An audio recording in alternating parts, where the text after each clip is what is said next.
বিশেষ করে বাংলাদেশের আজকের প্রেক্ষাপটে এই স্লোগানটার গুরুত্ব অনেক বেশি।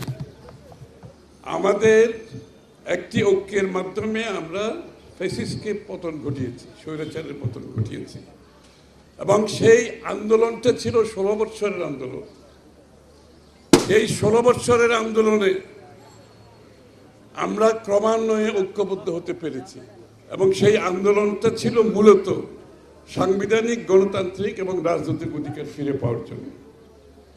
আমরা কিন্তু সেই জায়গায় এখনো যেতে পারি নাই। আমাদেরকে পরিষ্কারভাবে একটা জিনিস আমাদের সামনে থাকতে হবে, যেটা সাংবাদিকদের জন্য আরো গুরুত্বপূর্ণ, দেশের জন্য তো অবশ্যই গুরুত্বপূর্ণ। বাংলাদেশে যতদিন গণতন্ত্র আপনি পুনঃপ্রবর্তন করতে পারবেন না, মিডিয়া তার ভূমিকা সঠিকভাবে পালন করতে পারবে না।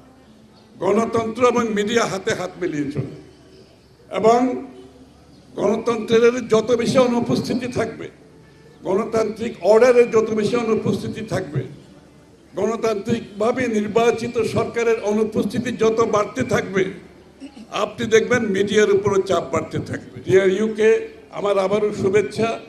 আমরা ডিআরইউ আমাদের হৃদয়ে আছে, আমাদের আন্দোলনে ছিল, আমাদের সাথে ছিল।